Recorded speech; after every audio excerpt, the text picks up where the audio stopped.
It is I and I am him. You now tuned in with the one that want to win. This is Kevin the Voice, and we on K Talk, where I get to talk about whatever I want to talk about. And oh man, just when we thought all we could talk about is Corona, just when we thought all we had was a pandemic, just when we thought it was just COVID, we saw the injustice that happened to George Floyd when the cop had his knee on his neck for about 8, 9 minutes straight, and that man happened to die right before our eyes in police custody, and no one stopped him and no one said nothing. And that let all hell broke loose in a nation that was already cooped up for the past 2, 3 months, haven't been able to go outside, been practicing social distance. But I'm gonna tell you what, I feel like it's been said loud and clear, regardless of what's going on. When we see injustice, it's injustice, and we need to call it. And I don't care about all the stuff that's happening. I don't care about the looting. I don't care about the destruction of property. Just remember, none of this would have happened if justice was being served, if George Floyd death immediately had action from the police department. And one of the biggest problems I think we have in this country, in our police system, in our law enforcement system, unfortunately, when something happens, they tend to protect each other instead of doing what's right. Do the right thing. Don't wait for social media. Don't wait for people to protest, and then you're going to blame them for protesting. If you did the right thing, no one would be on the streets and no one would need to protest. But y'all not doing the right thing. And then when this country turn up and they give y'all the heat and start breaking and destroying stuff, then you be like, oh, they're doing too much. No, do your job. Do your job from the beginning. People wouldn't have a reason. Don't give people a reason. If it was a regular person out there that did this crime that was not law enforcement affiliated, y'all will immediately lock them up. Give them the same treatment. Just because you wear that badge, don't give you a special treatment. In fact, that means you are held to a higher standard and you should be doing more than the regular person. It saddens me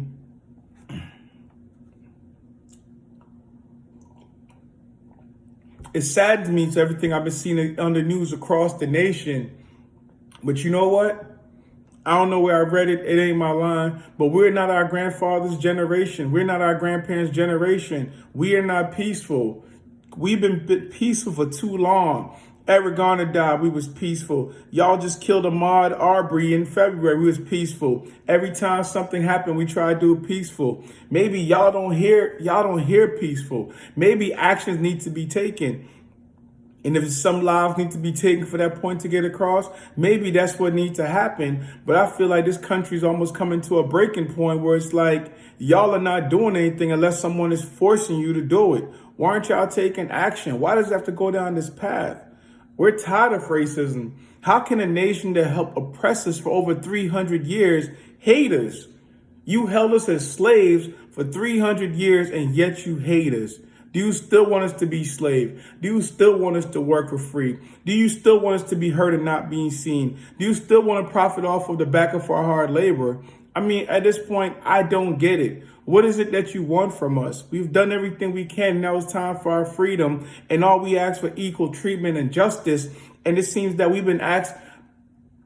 Y'all keep talking about MLK. Yeah, Martin Luther King marching. It was peaceful and he got a lot accomplished. And guess what? They still killed him. Malcolm X did it. They still killed him. So I don't know, violence or non-violent, but whatever way you need to be heard, you need to be heard.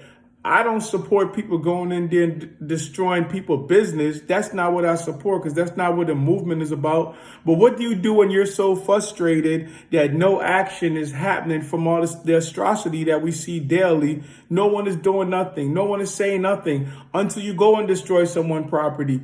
And I hate that it has to be property of, like hardworking people. It don't matter black, white, or pink, but hardworking people that's putting their business out there and it's being destroyed. But if your business has to get destroyed to send a message out, then some business will be lost. Some loss will be lost, some life will be lost for this fight and this struggle. But if we want to go further and we want better as a nation, as a people, until we're actually ready to sit down and figure it out and not just say, well, okay, this side is wrong. Why is this side wrong? Why are they turning up? Like, what is causing this? How about we get to the root? We keep going through this almost every year, twice, two, three times a year. There's something extreme forcing us to take extreme measures. And you keep saying the problem is us. The problem is lack of justice. We are not getting justice. Law enforcement officials need to be held accountable for their action. And when they are, and not all law enforcement people are wrong. Let's get it correct. I know plenty of good law enforcement people, but when they're wrong, they need to be treated equally, and justice needs to be just. We can't have favoritism justice when we know people are wrong. We're recording it and people still not going to jail. And a black life should mean something. Any life should mean something. My life should mean something. Your life should mean something. This injustice that we've been faced with constantly, it's frustrating, and people are frustrated. And when you lock people up in their house for 3 months because of COVID, and then now you give them a reason to come out their house, now they don't care about COVID. Now they care about the problem they can see. The family that got to go deal with his death because of police brutality, that someone could sit there and put their neck on a man that's been handcuffed on the ground for over 8-9 minutes. There's no justification. That shouldn't take no protest. You didn't need nothing. Charges should have been filed immediately against that man as soon as the video was released. There's nothing more you need to see than charges to be filed. This is ridiculous. And as a society, as a nation, we need to do better, or we're gonna look just as bad as those other countries across the world that they're fighting and the cops is there and we live in fear and we live in tyranny. That's what we're going to. We're supposed to be the elite, the number one country, but we're looking like one of the worst countries. We can't keep our own act together. And it's because we're being failed by our government. We're being failed by the law enforcement system. Why should I have to be afraid of the system that's supposed to be here to protect me?